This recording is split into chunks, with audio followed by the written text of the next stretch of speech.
So I went home and I didn't know how to sew, and I just made my first costume out of duct tape because I didn't have any other materials and no sewing, so that's all I had. And you can make anything out of duct tape. You can make anything out of the most simple materials, and that's how I started. Yeah, and I was part of one of the most important cosplay team members, the guy who holds the bag. So that was my role for the first year, and then the next year, Becka and I she helped me make my first cosplay armor, and it's been like that ever since. So anyone who enjoys their living room looking nice, clean, and pristine, as a cosplayer, say goodbye to that. If I may ask, how long have you guys been cosplaying? 8 years, about 8 years, yeah.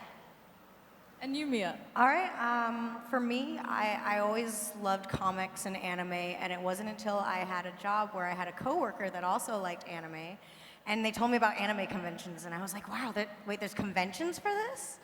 And I went to my first one, and I saw cosplayers, and they were all having so much fun, and they got to be the characters that I love, that it inspired me, and I immediately went home and found what the next convention was in the area, and I bought my first cosplay online because I didn't know how to sew or anything.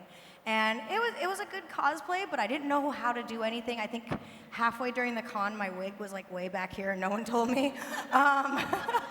But everyone was so nice, and they were like, oh, you did such a good job, and they were so encouraging that it actually made me want to learn how to sew and get into actual like cosplay making, and I kind of haven't stopped since then.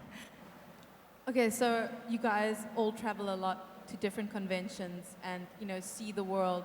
Tell me a little bit about your joint experience. What do you guys feel how the culture differs at each country and each convention? What do you think about that? Like the different people. Tell me a bit about your experiences there. Okay, so I got to go to Beijing, China for a convention, and it was the first time China had a comic book convention. Because they're still going through that idea of kind of where we were about 10 years ago, where, still people thought that comics are for kids and it's not like an adult thing. And so they're starting to recognize comics and cosplay. And so it was their first convention. And getting to see cosplayers in China get so excited because they finally had a place to get together and to interact. And, they had a family. And it was amazing to see this whole country kind of come together to embrace the culture. And especially when in China, they don't have the same resources that we do. It's like, you can tell them, oh, I made this out of Warbler, but they can't get Warbler where they are.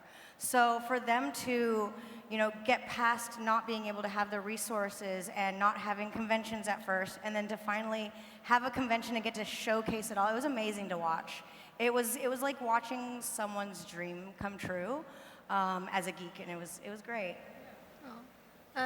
We were just making note of the very short amount of time we've been here today, but we can already tell that there's a huge, passionate cosplayer base here, and it kind of differs in the States because we've had conventions explode over the last decade. So yeah, to build up on that, in the States, there are literally at least 2 conventions per weekend. Yeah, we have, it's very, very saturated now. And so people are a little bit jaded. So they're still passionate, but that passion is kind of dimmed a little bit. And here people seem so excited and passionate about what they're doing. And it's really nice to feel that. And, like, you can feel how friendly and passionate people are. I don't know if that's because we're from New York and everyone's We're just cold on the inside. Yeah.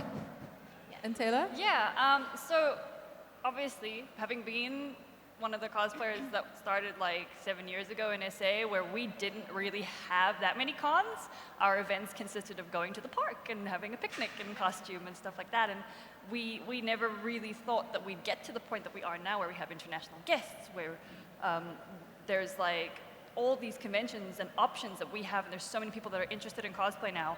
But for me, I know in the States it's so established already, and we all kind of look at the States and go, that's the bar for what conventions are. I've been to a couple of countries like Turkey, Latvia, Bulgaria, where they're almost exactly like us. And that is just amazing for me to see that it's progressing around the world at the same kind of rate that it is here. So they're also just starting out. They're trying to find materials. They're trying to find ways of cosplaying in a country that still doesn't really know what it is or how it works and stuff. And it's incredible to me that you can go from basically anywhere in the world in that cosplay community and connect with people because you cosplay or you're part of geek culture.